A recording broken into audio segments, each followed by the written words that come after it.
This is C-SPAN's Afterwards podcast. This week, the New York Times Emily Flitter discusses her book, The White Wall.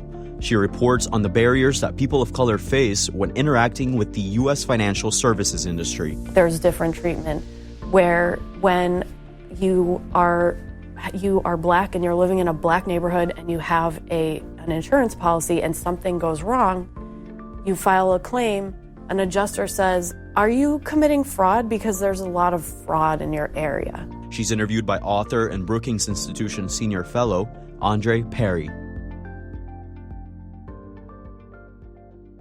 Emily Flitter, how are you? I'm great. I'm really happy to be here. Well, it was a pleasure reading The White Wall, How Big Finance Bankrupts Black America. And I will tell you, I will never walk in a bank the same way again. I don't think anyone should. And I really wanted first start off with a question that people usually end with. But who is this book for? Because I got mixed signals on that. Some of it seemed to me for bank professionals. Some of it for black consumers. In general, who's this book for? Well, I certainly didn't want it to be a warning for black consumers because I don't think I'm surprising anyone who's black in this country. I think that, and I've been hearing since the book came out, that the book is describing experiences that are very common. And that's why I wrote it. So for people who have gone through this, I hope it's validating. For people who haven't gone through this and who either work in the banking industry or in the financial industry or just are American and want to make this country a better place, this book is a wake-up call. Now, you challenge me in a lot of ways, one of which is something I always say, attack ideas, not people. You know, it's better to go after policy, and that's why researchers like me tend to use data. We look for statistical significance, we look for trend lines, we talk about interest rates and plot them in certain ways. But this is a pretty journalistic, pointing fingers at specific people. You name names, you name banks. Tell us why looking at individual behavior is important in dismantling structural inequality. Well, we can talk all day about numbers, and numbers don't lie. But one thing that I found as I started to look into this subject was there was this sort of dehumanization that goes on all the time in the banking industry, where you can talk about broad categories and you can talk about people that don't fit molds of, the good credit customer and whatnot. And if you just do that, you're losing the human experience. So I tried to put a lot of personal stories of people who went through really bad experiences in the financial industry in order to get readers to live inside the bodies and the minds of people who deal with this. So I'm a journalist and not a social scientist, and right. So I didn't really have the skills to do my own studies. But there are so many studies out there, I didn't need to. Yeah, but I'm saying that many researchers should take a cue from journalists, because oftentimes sort of a quantitative approach dismisses some of the behaviors that we saw in your book. And now a lot of us have heard of driving while black, shopping while black, but there's banking while black, and there's a chapter in your book, and you use the phrase "please use caution" to explain how people are stereotyped and profiled in banks. Can you talk a little bit about "please use caution"? Please use caution is the subject line of a continuous email that goes around, or did very recently go around, a particular region of JP Morgan Chase branches in the U.S. Northeast. It's like New York, New Jersey, Connecticut. And it's this sort of constant email thread where tellers from different branches describe people who came in and did weird stuff that wasn't okay. And the purpose of this chain is to warn tellers at other branches, if this person walks in, you should know that they already tried this thing here and, this is what happened. So as a concept, it makes total sense. I mean, banks are places with a lot of money. People want to figure out how to get the money. They'll, steal somebody's bank card and try to impersonate them or whatever. That's not weird. What's weird is I received a cache of emails. Obviously this please use caution thing, it's not public. It's only for internal JP Morgan employees. But somebody who was reading these emails felt super uncomfortable with some of the emails. And those were the ones that described Black customers walking into a Chase branch. And after they described what the person looked like, the emails didn't really explain what they did wrong.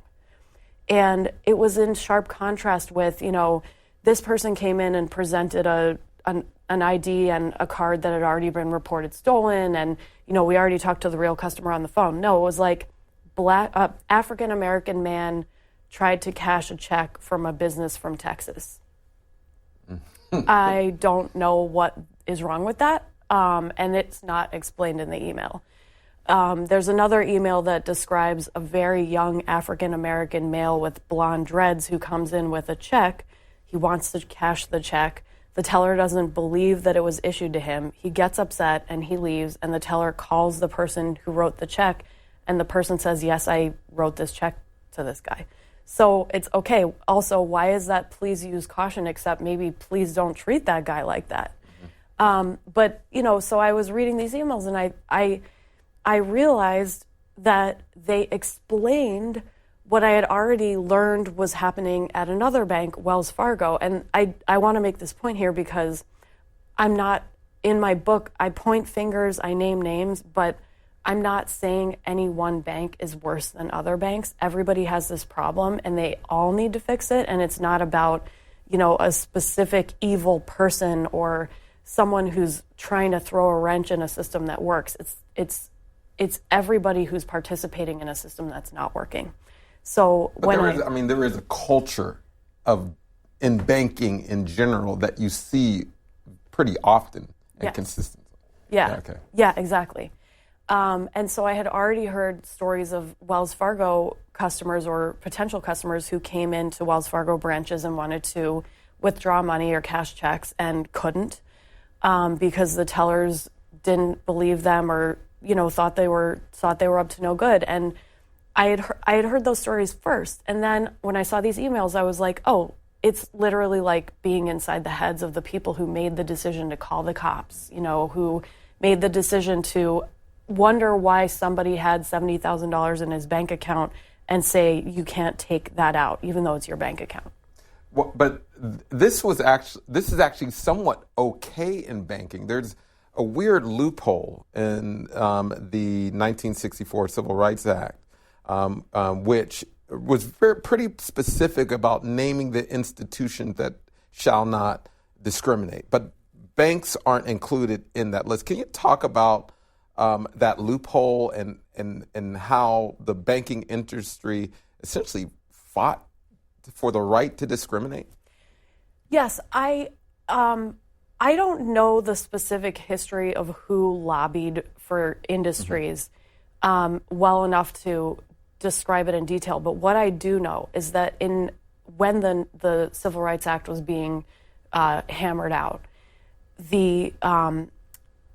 to get enough members of Congress to sign on to it, its creators realized that there were going to have to be a lot of narrowing factors in it. Mm-hmm. And so they listed specific businesses that couldn't discriminate against anybody. And they were movie theaters and restaurants and hotels. The industry or the industries and the businesses that aren't listed there have arguably been excluded and are okay discriminating. And so it's not totally settled. There was a really important case within the last 10 years where a Latino man in Florida went into a Target. A white woman cashier didn't want to deal with him and sent him to the next cashier. And so he sued for discrimination, and a lower court and an appeals court said it's not discrimination because the next cashier who you then were sent to, allowed you to complete the transaction. So that's the weird loophole. It's like some of these businesses they don't have to apparently treat you the same as long as you get the business done. And banks are, in that category. And what it means is they look at somebody and say, I'm just not sure I want to do business with you, and I'm going to test you extra hard. And the thing that happens though is if a customer gets mistreated like this and they find a lawyer, the banks are, very embarrassed, and then they end up settling these cases. So a lot of times it doesn't work out for the banks, and it's not like they should be doing this. Right. It's really not okay. Well, let's talk about one case. Jabari has an interesting story. Share the story of Jabari. So Jabari was living in Atlanta, and he had a house, and he sold the house and got the cash from selling it and put it into a bank account. It was $71,000, I think. And then he moved up to Delaware to be with his mom. And he wanted to buy a car, and he went into a Wells Fargo branch to get cash to pay for a car that he had found at a dealership just down the road. And the Wells Fargo tellers were not buying it, that it was his bank account, that he was who he said he was. And he was so shocked. He actually left they said, forget it, we're not doing a transaction. He left the branch and came back in. And he was like, I'm sorry, I want my money. And that's when they, picked up the phone and started dialing 911. And I'll never forget when I was talking to him about it on the phone. And I said, you've just told me what happened and what you did and what they said. How did you feel? And he was like, they made me feel like I was nothing. And it was really heartbreaking. And it turned out it was absolutely his money. He got a lawyer. They settled confidentially. But it's just all too common that happens. I'm going to read a quote that sort of typifies what you just said. Bankers make all kinds of private, race-based judgments of bank customers, and they extend far beyond a tendency to believe customers' claims about their identities and the sources of their wealth. When I read your book, we tend to think of banks as cold transactional institutions with rigid rules, and if you follow the rules, you'll be treated fairly. But they're very much cultural institutions, and sometimes it felt that you didn't necessarily name that culture that it's protecting. Can you name a culture that banks are protecting? Is it white supremacy? Hey, I would say some things, but hey, what do you think? I mean, I haven't thought about a name like that, but I do totally agree with you that it's absolutely a culture, and I can describe the culture. The culture is a one in which bankers feel like they can decide who should have money, who it is logical has money. And that is the kind of decision that led to Jabari not being able to withdraw his own money to buy a car, because somebody looked at him and said, it doesn't make sense for this guy to have money. And I think that there are examples of that all the way up the ranks in the financial industry, those kinds of judgments, like, should you be here? It's not just a bank teller making this kind of judgment. I listened to Thasunda Duckett talk about her time in the financial industry. She's now the CEO of TIAA Craft. She's incredibly powerful, incredibly accomplished. But she talked about, and I put this in the book, the encountering people in her career who clearly felt like she didn't belong there. Mm-hmm. And that is the culture that needs to change. Yeah. I want to keep the focus a little bit more on the customers themselves and ways to fight that. And one is mystery shopping. You cite the nonprofit National Community Reinvestment Coalition, NCRC, who does a lot of work of compelling banks to invest in Black and brown communities. Can you just talk about the importance of secret shopping and holding banks accountable? Mystery shoppers are a great concept. And I wish I could remember where I saw this, but I actually saw like a little trade publication in the industry that had a little article saying, watch out because the DOJ is doing this more. But they're great. So you basically equip 2 sets of pretend customers with profiles, credit scores and jobs, and you send them into the same bank and see how they're treated. If one is white and one is black, you can observe how that treatment is affected by their race if you solve for everything else. And the designers of these studies cleverly actually give the black customer better financial profiles, better credit score, better job. And then they watch what happens. And the results of the studies are varied enough that I don't want to sum them up in one single statement. But in general, the black customers haven't been treated as well as the white customers. Yeah, and we're seeing this all over the country now regarding appraisal, something, I write about quite a bit, in that people are doing their own experiments. They're whitewashing their homes, meaning they're pulling the books that are written by black authors and removing the clothes and the artwork and hair products, things like cocoa butter even. And then when an appraiser comes, they'll get a white stand-in. And then the appraisal will come in. The second appraisal often comes in hundreds of thousands of dollars higher. So this type of gambit, if you will, that folks are doing is a really fundamental tool in getting justice for consumers. Now, I want to pivot a little bit to inside the bank. Now, you spend a great bit of time talking about consumers, but there's just a great set of stories around individual bankers and people working on the inside. And one of the bridges between the consumer and the professionals is the story of between Ricardo and Jimmy. Can you just lay out some the basics of the story and let me ask some questions regarding it? Sure, absolutely. It's an amazing story, and I'd like to start out by saying that what made it so complete was Ricardo's and Jimmy's foresight to record everything. Mm-hmm. So you're starting out with just an amazing record of things that usually aren't ever recorded and can't be proven. And Ricardo made sure that he could prove what he was claiming. And what he was claiming was that he, as a black wealth manager in JP Morgan Chase in Arizona, wasn't being treated right in his own job.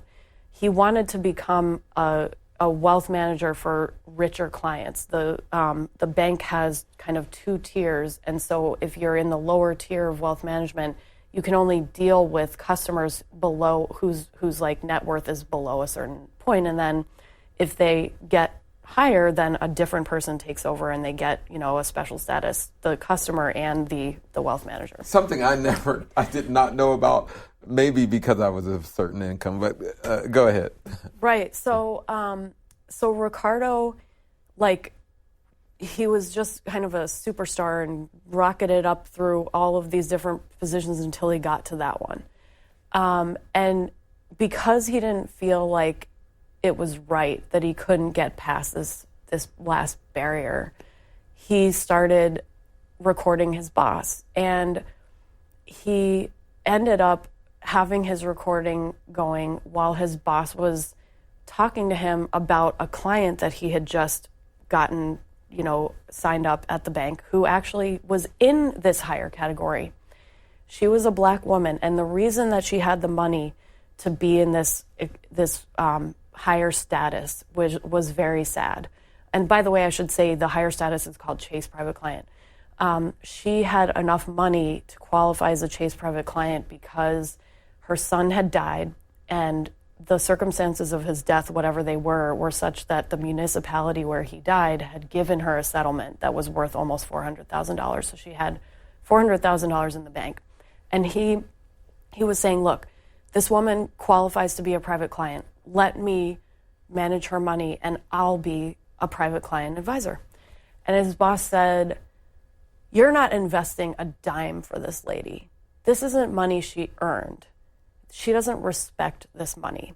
And this is like a really heartbreaking moment. Ricardo's like, well, isn't our job to show her how to manage her money? I mean, isn't that how we help people? And it's in their interest. There's a business interest for them. Exactly. As well. I mean, exactly. And the boss said no. And then he said she's from Section 8.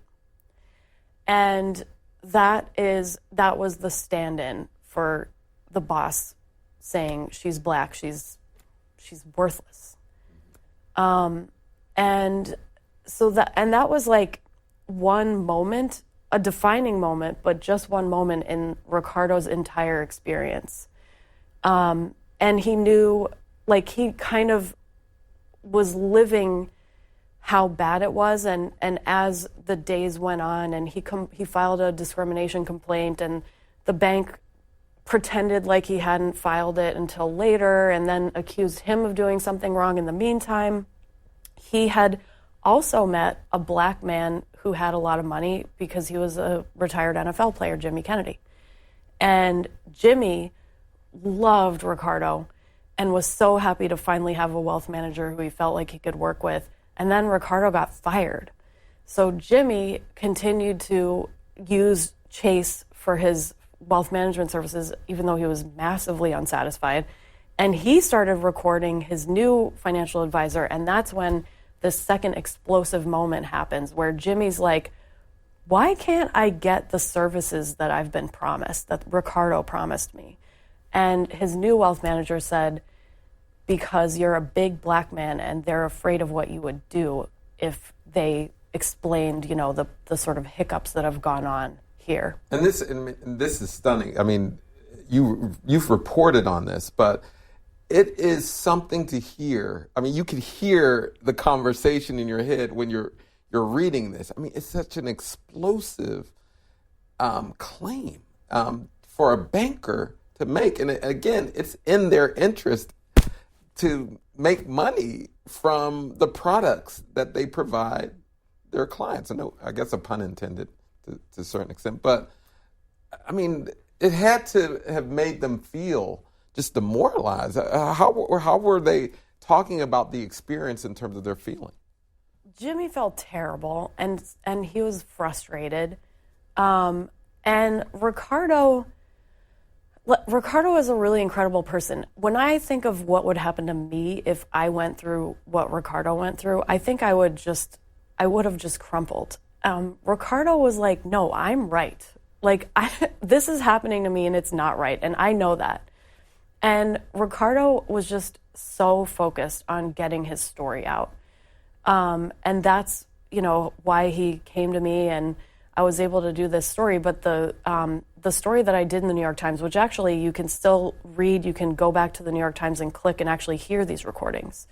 But it was the really important thing that I didn't sort of have space for in the Times was just how the bank gaslit Ricardo as he was trying to get justice for these initial incidents. And the bank basically fired him on this really weird pretense, which they later, there's sort of a confidential settlement, and I don't know the details, but what I do know is the bank had to report to a regulatory body that they had fired Ricardo for some kind of wrongdoing.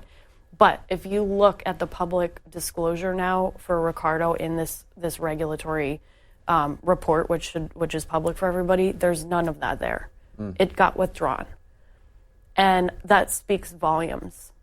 Now, this was going on while a larger lawsuit was happening within the same bank, right? Yeah. Can you talk a little bit about that lawsuit and in general how litigious these issues have become? Yes. And the amazing part of this is that Ricardo was like very, very barely aware of the lawsuit right at the end when a settlement was reached. But he wasn't like part of a movement of agitators. He wasn't organized with other people. He was going through all of this stuff alone. But the lawsuit was describing the same kinds of experiences that Ricardo was having. It was a class action case that was the core of which was the same description that I gave earlier about getting to that barrier where you're a wealth manager and you want to manage money for richer clients, and the bank says, we just don't think it's going to work out for you. And it was, hundreds of Black financial advisors all experiencing the same thing across the country. They were being kept in branches where there wasn't a lot of wealth, and they were being told that this was the best they were going to do.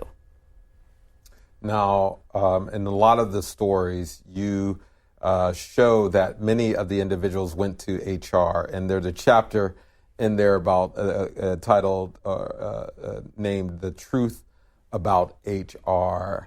Tell us about the role of HR. What is the role of HR in a bank? So let me start out by saying I don't think that banks have HR systems that are different from other companies. I think this is a feature of corporate America. You have a department of people who are trying to manage working life at these giant companies. And the other thing that they're trying to manage is the legal liability of the company.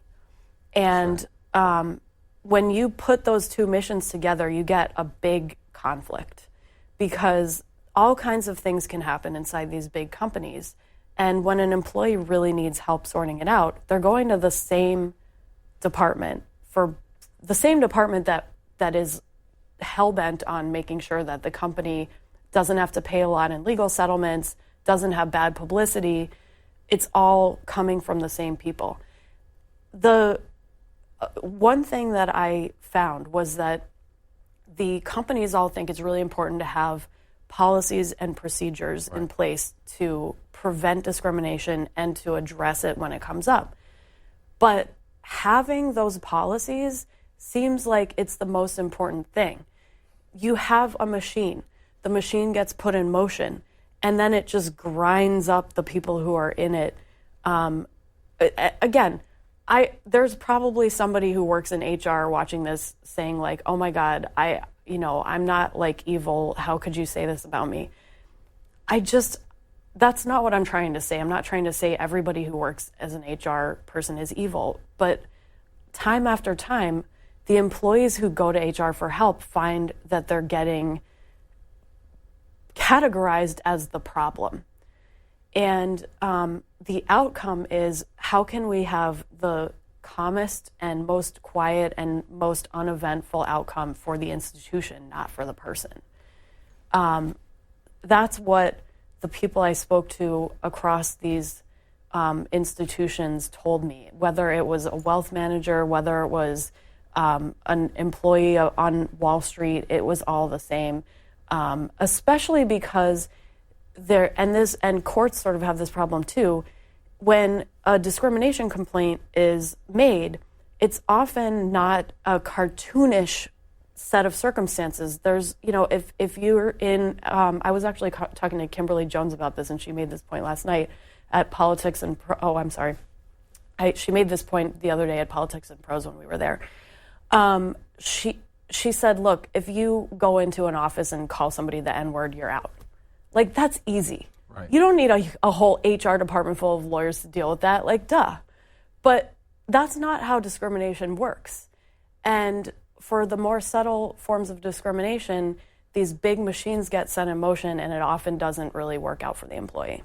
Wow. And I'm going to ask you to talk about this next story because there is a structural conflict between that I see, that the banking system is somewhat built upon squelching these kinds of conflicts at the expense of black employees, and because black employees are not as valued in the grand scheme of things. I want you to talk about Edward Jones, and you have a chapter called "The Friendly Guy Next Door," and I really was not familiar with the structure of the company, of mainly comprised of financial advisors. Every once in a while, someone will ask me, do I need financial services? And I generally say no.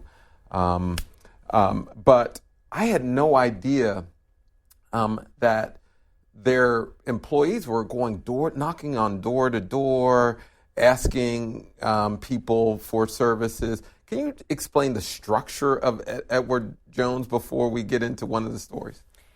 So Edward Jones is a sort of like direct to consumer kind of wealth manager. You're not relying on a bunch of bank depositors who then need other services to get new wealth management customers. If you're at Edward Jones, you're trying to find among the general population people who have some savings and need help managing their savings.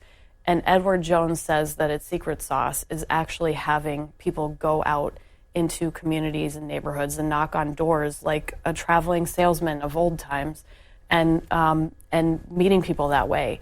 And when you do door knocking, you hopefully you get the name and the contact information of the person you have met at the front door, and that goes into a central database. So Edward Jones says in their regular financial reports that they rely on recruiting new people to do this job all the time. And if they don't recruit enough new people every year, they are at risk of, financial misfortune.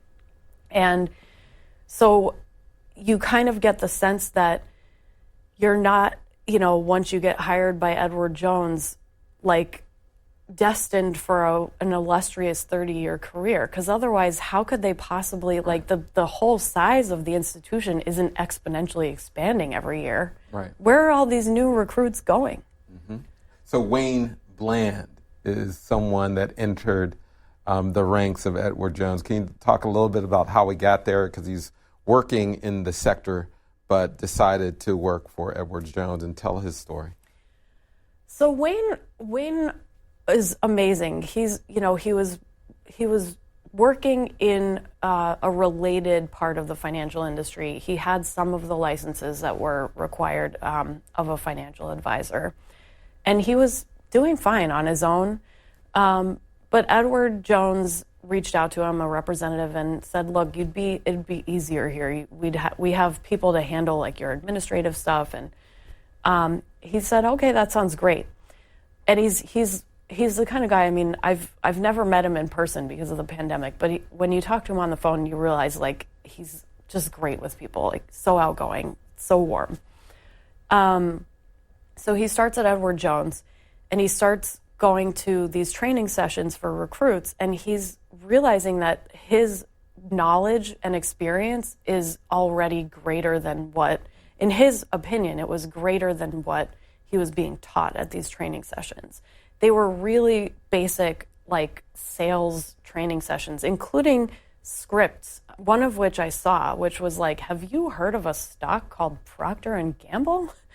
That's the kind of thing that you should say to somebody if you're knocking on their door and you want to like get them into a conversation about money management. So Wayne went through these sessions. He had an idea of where he wanted to work in a neighborhood in Charlotte, North Carolina. He knew Charlotte well enough to know that he thought that going to this neighborhood would be a good yield of clients. And the Edward Jones regional leaders said, "You know what? we already have someone working that neighborhood. Could you try this other neighborhood? So okay, right off the bat, the other neighborhood's not as great. So he's like knocking on doors and he's not getting anywhere. And he's starting to figure out that it's not even safe to be going around knocking on doors in Charlotte, North Carolina. He's a black man. Like, the cops start driving by. Mm-hmm. And he's telling his superiors, like, look, I can do this another way. And he's getting no traction with that. And he's also starting to experience some really bad treatment inside Edward Jones. Discriminatory statements, really hostile treatment by the executives and leaders in the region at a regional retreat. And his experience got worse and worse. He did raise these complaints, not only to his direct managers, but also he filed an EEOC complaint. That's when you complain to the federal government about discrimination and try to get justice there. So Edward Jones can't say they didn't know things were going wrong with him. Eventually, he had such a hard time getting clients as he was watching white financial advisors around him at Edward Jones being handed clients, that he ran out of money. Talk about that. So these advisors are using their own money to subsidize their jobs, so to speak. Can you talk about that? Yes. The way that it worked when Wayne was there was that you got recruited and you got a yearly salary that actually tapered off, and it was supposed to be replaced by the money that you made with your wealth management clients that you recruited. But it's so hard to recruit clients door knocking that the only people who actually succeed in this model are people who are given clients by retiring other advisors. And if you aren't given clients, then what happens to you is that you first stop earning money, and then you're paying into communal expenses like office overhead. And so you just start to have your own bank account drained, and you're supporting other advisors who are also in the office who are, using the clients that they've been given to make their own money. And talk a little bit about this social structure. So you have generally make money, you have to be given clients. And that's where you definitely see race relations being played out, right? Definitely. Yeah, I mean, for Wayne, and I know that there are people who are going to watch this and say, this happened to me. Wayne got finally put in an office, and there was a senior advisor there who not only was not very nice to Wayne on a daily basis, but also had this side business where he was an antique dealer, and he was using Wayne's office to store his giant antiques that he was trying to sell. Wayne would have to meet clients with this big tea cart that was like an imitation popcorn machine. They'd be crammed in there, and they'd be at this giant table that was also part of the antique store inventory. And the senior advisor was on his way out. He was moving to another company, and he was going to have to leave his clients behind. So Wayne was like, all right, I'm enduring this ridiculous setup, but at least when this guy leaves, I'll get his book of business and I can take over, and then I'll be great. So instead of that happening, a new white advisor came in, and the departing advisor and the managers said to Wayne, we hope you'll show this guy the ropes and train him and show him around and make him comfortable. And then that guy got the clients. Wow. Now, one of the chapters I really loved, and this goes to my quantitative leanings, was on how insurance works if you're black. It doesn't. And what was important to me about that chapter is the significance of data accessibility. One, can you talk about the structure of insurance and how it's always weighted towards white people getting more out of their fees than for blacks? But talk about the importance of data for policy change.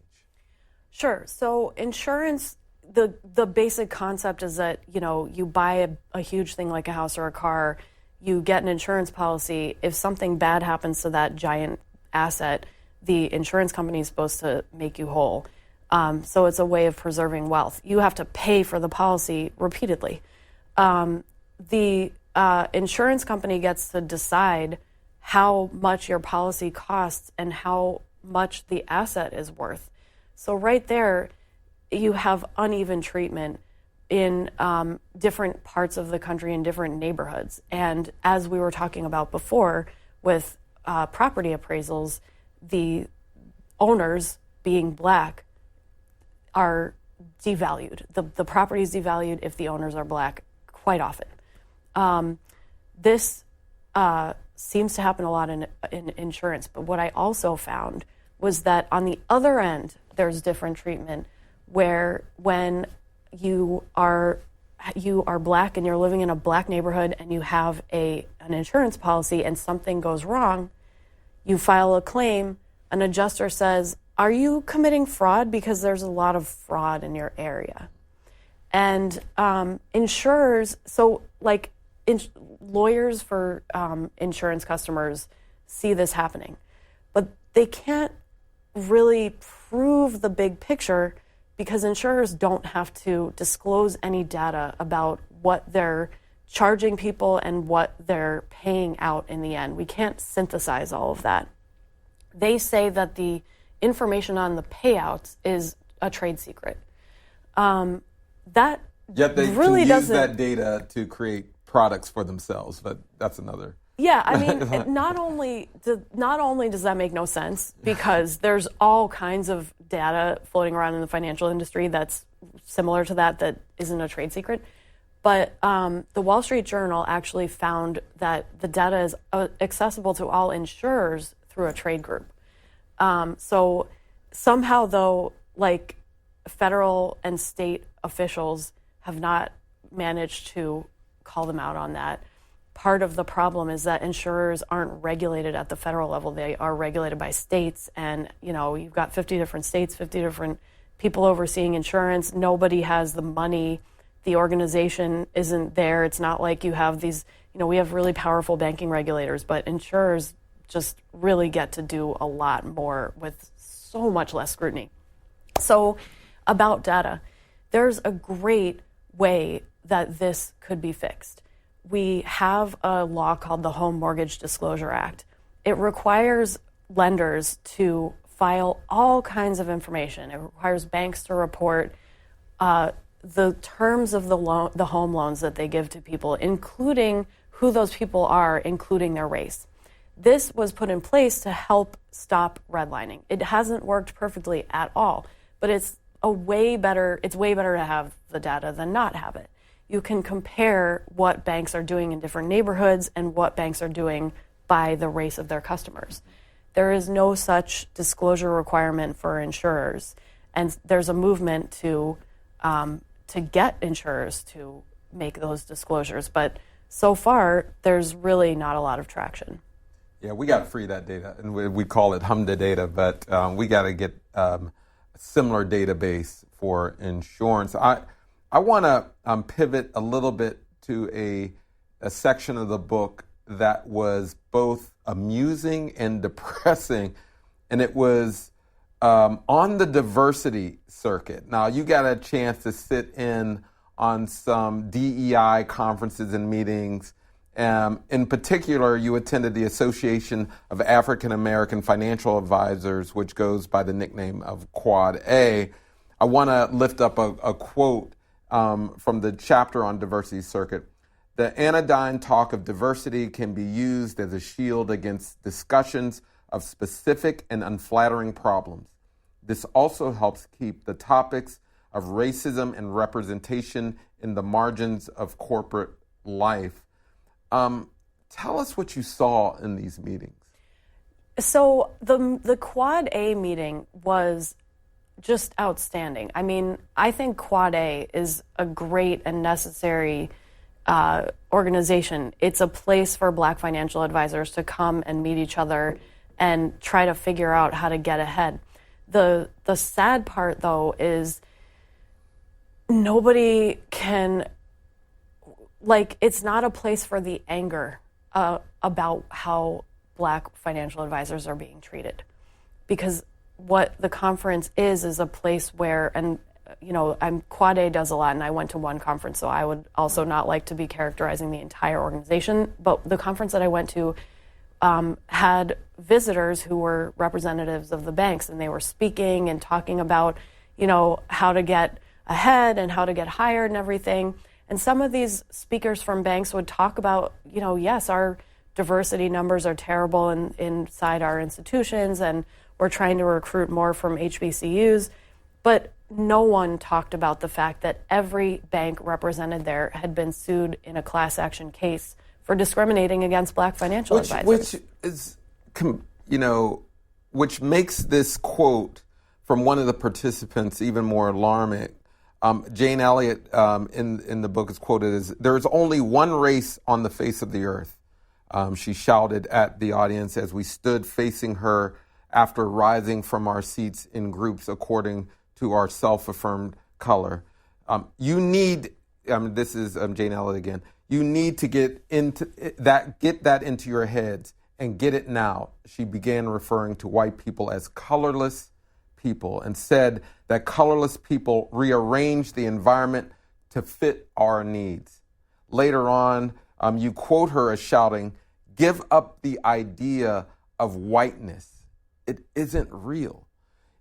From my perspective, I go to lots of conferences and meetings that are designed in an industry for African Americans or for people of color, BIPOC communities, and they're largely supportive. Yes, we've already bought into those industries, but it's what we call a safe space. You hear this all the time, a safe space for us to vent. Mm-hmm. I rarely hear something like that. But you found people in there that really, and as you state, drank the Kool-Aid, that they were in it. So, for me, what did you take away? You already said you really found these meetings to be productive and add value. But when you hear something like that, and you talked to somebody else after that person made those quotes, what did those other people think, and what did you think? Well, I think what you're getting at actually is, and we should say that Jane Elliott she's like a sort of corporate motivational speaker now.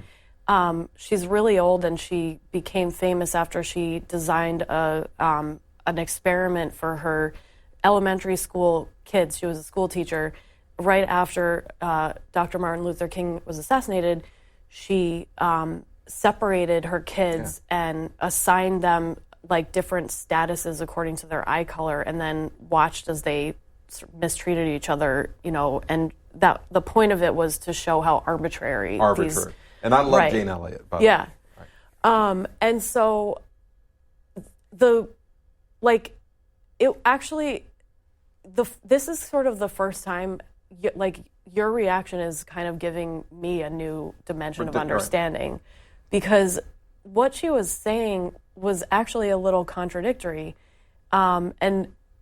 She was saying race is a construct, but she was saying it in a place where race is not just a construct. And so in a way, the force with which she was talking, and it was kind of like galvanizing people, kind of trying to lift them up. But I still don't get the you're in a place where people are being sued every single day. Yeah. While I appreciate her work on race, no question about it. She really, I read that and it didn't make sense to me. No, I think that you're making a really good point. It was particularly weird, and it almost sort of helped actually it was like sort of a channel for what could have been totally appropriate distress by the members of Quad A directed toward the financial industry. In fact, I was just talking to somebody the other night about the big financial advisory firms like JP Morgan and Merrill Lynch and Wells Fargo. And this person was a black wealth manager, and she said, I just want them to stop gaslighting us. Okay. But nothing like that was really talked about publicly at Quad A. Like, there were these small references to, like, once you've had a bad experience at a big firm, then you want to go out on your own. And that's something that the conference was, like, very much about how do we break away from the industry and have success in spite of all of the barriers. I think that conference was helpful to the people who attended. The other conference that I write about in the book, though, was like the polar opposite. It was an industry trade group for like the big financial institutions. Usually when this industry trade group meets, it's called SIFMA. The meetings are just like these enormous, very like fancy gatherings with like 2,000 people. You know, it's mostly white men in suits. And their diversity conference was like 130 people in a room in New York. And no one who was there, or very, very few people who attended that conference, were white men. And so it was like all the people who need help in the financial industry because things are so uneven, and none of the people who are able to actually have the power to change the system. Well, when I read that part, it was very, I think the conversation around race and banking, we need to be very clear about what's going on. Race is fundamentally built in the business model. And so that's what I thought your book made clear. And folks who work on race often somewhat discount how entrenched racism is in this enterprise. I mean, it's fundamental, from who you employ to the fees you charge. All of these things I thought you got in your book. Now I want to.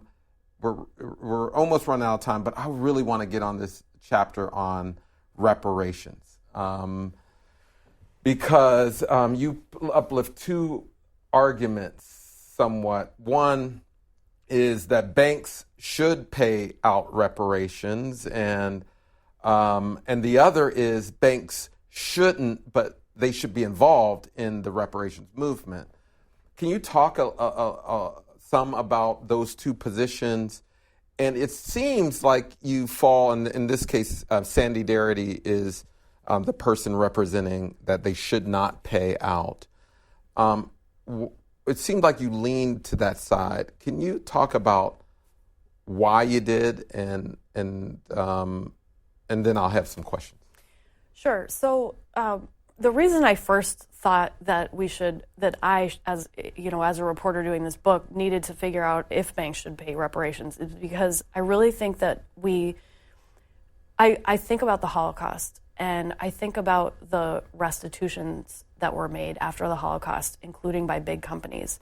And I think about how German society is still held to certain standards because of the Holocaust in laws. And it seems to me that the problem that we have in this country with racism is so huge that we need something like that. We need truth and reconciliation. We need very, very clear statements about what happened, who did what, and what we're not going to do anymore, and how people were hurt. And there has to be a financial component. So I started out sort of like, I'm like a layperson, I'm not an economist, and I'm not an historian. And so I was like, well, I'm just going to think about this in the context of like my own reality and what I know. And that's when I started to learn about Deidria, who kind of had gotten to this point that I was at, but like 20 years ago.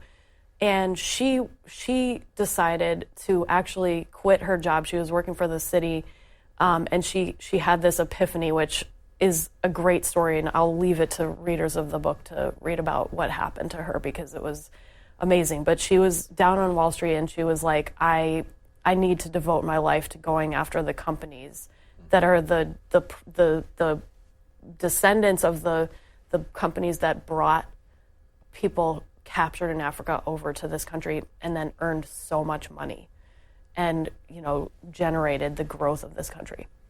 So she did that. She quit her job, went to law school, and sued big companies, including big banks, for reparations. And she mostly lost, except for one count that she had framed, in which the companies that she had found had direct links to slavery had not been forthcoming about it in the public eye, and so that there could be financial damages because they were basically committing fraud on consumers by saying how great they were without acknowledging this horrible past. But she lost, and the more I learned about the history of the effort to get companies to pay reparations, the more I learned that it would be a really tough thing to revive as an effort because it's been tried. What Sandy Darity says is, look, these companies have a ton of money, but they don't have the amount of money it's going to take to pay reparations. He says, though, that they have a distinct role that they ought to play, which is they should be supporting reparations and using their considerable power to lobby for reparations. But my argument against that, I think you laid out a pretty clear pattern of discrimination on the parts of banks. And so classes of people who've been discriminated against should lay claims to discrimination and reparations, regardless of how much total. That's what I loved about your book. You really showed in real time, and it might be more in contemporary times, but people are owed for lost interest, lost opportunity. And so that part is to sort of say that reparations are sort of, banks paying reparations is sort of distraction from a congressional act. Didn't make sense to me. Well, I totally hear what you're saying. I think that the way, I guess there's the sort of the point that I've made absolutely about the just huge cost of being black in the 20th and 21st centuries. That it's not like slavery ended and then Jim Crow ended and then everything was fine. It's just constant sapping of wealth from the black community. I agree with that entirely. Not just agree with it, I described it, but yeah, I agree with the fact that there needs to be restitution. However, if you're looking at mechanisms, you're looking at a corporate America where you have these legal recourses, you have lawsuits, you even have giant settlements like the national mortgage settlement, which the banks had to pay into to supposedly fix what they had done in the lead up to the financial crisis and making all these bad mortgages. It's peanuts. And the way to even get to that was a ton of legal action. And what I'm saying is we need to use deep understanding of the horror to bypass the legal system and get corporate America on board to change everything. We can't just keep suing people. Right. It's not enough. It's not powerful enough. But that's why everyone should go and get the white wall, because I really do believe that the people will continue to call you with their stories, but I also think people will mobilize around these issues. So thank you very much for your contribution. Thank you so much for writing this book. Thanks for discussing it with me. It's been a pleasure. Thanks for listening to this week's Afterwards podcast. If you enjoyed this podcast, listen to C-SPAN's podcast about books. Learn about the latest nonfiction books and best-selling authors. In each episode, we report on bestsellers lists and book reviews from around the country. You'll also hear authors talking about their latest books and insider interviews with nonfiction book publishing industry experts.